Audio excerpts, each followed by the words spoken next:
It was a rainy Monday morning in the city of Brighton. Daniel, a 29-year-old delivery driver, wiped the fog from his van's windshield and sighed deeply.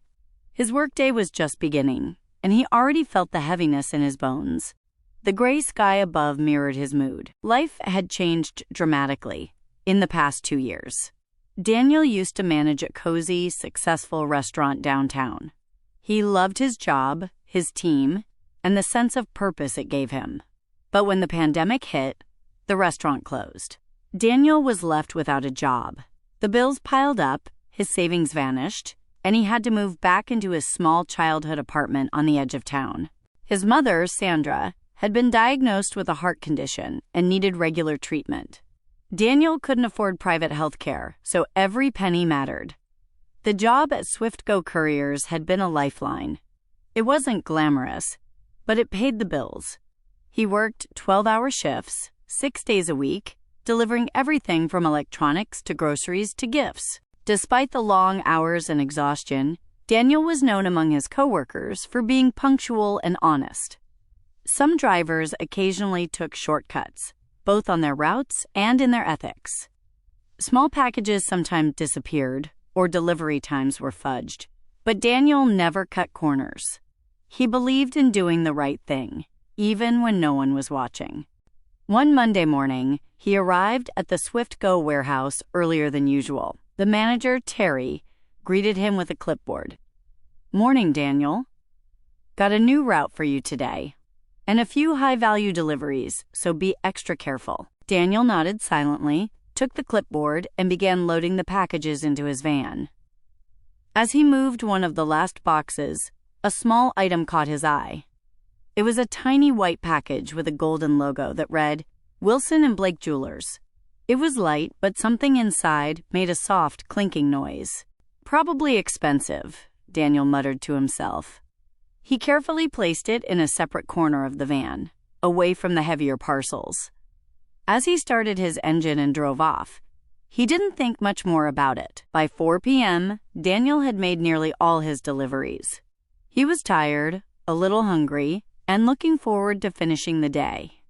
His last stop was a large, elegant house in a quiet residential area. The rain had slowed to a drizzle, and everything looked washed and silent. He parked in front of the house, walked to the door, and rang the bell. No answer. He waited, rang again, and waited some more. He checked his delivery app. The note read, "Leave at doorstep if no one is home." Daniel placed the package carefully on the doormat, took a photo for the tracking system, and walked back to his van. As he reached for the door handle, something in the side mirror caught his attention. A boy, around 15 or 16 years old, was approaching the house. He wasn't wearing a school uniform or carrying anything. He looked around quickly, then bent down, grabbed the small package from the doorstep, and ran. Daniel's heart pounded. Was he seeing what he thought he was seeing? The boy had stolen the package. His mind raced. He could ignore it, pretend he hadn't seen, but that package was part of his delivery record. The system had a photo showing it delivered. If the customer complained, Daniel could be held responsible. He hesitated only a moment before turning the key and pulling out of the driveway. But instead of driving away, he followed the direction the boy had run. He spotted him turning into an alley behind a row of old shops. Daniel parked the van, locked it, and jogged toward the alley. He was nervous. What if the boy became violent? What if there were others waiting? But he pushed those thoughts aside. "Hey!" he shouted. "Wait!" The boy turned and saw him. He froze, clearly unsure whether to run again. Daniel slowed his steps and raised his hands. "I'm not here to hurt you," Daniel said calmly. "I saw you take that package. I need it back." The boy looked panicked. "I'm sorry," he said. I needed money. My mom lost her job. We haven't had a proper meal in days."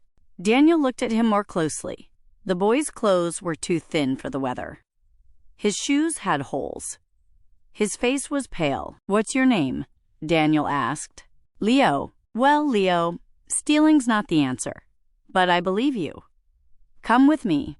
We'll return the package. Then we'll figure out what to do next." Leo hesitated, then nodded.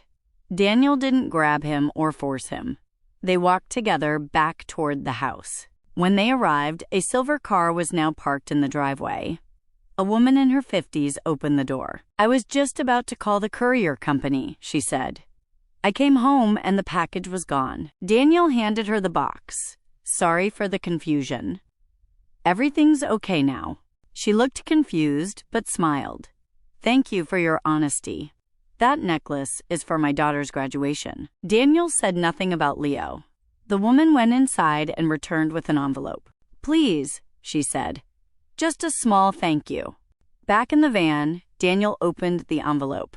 Inside was £200 in cash. He glanced at Leo. "Let's go get something to eat." They drove to a small cafe. Leo ate quickly, as if he hadn't eaten in days. Daniel didn't speak until the boy finished. "Where's your mom now?" "At home. She's sick.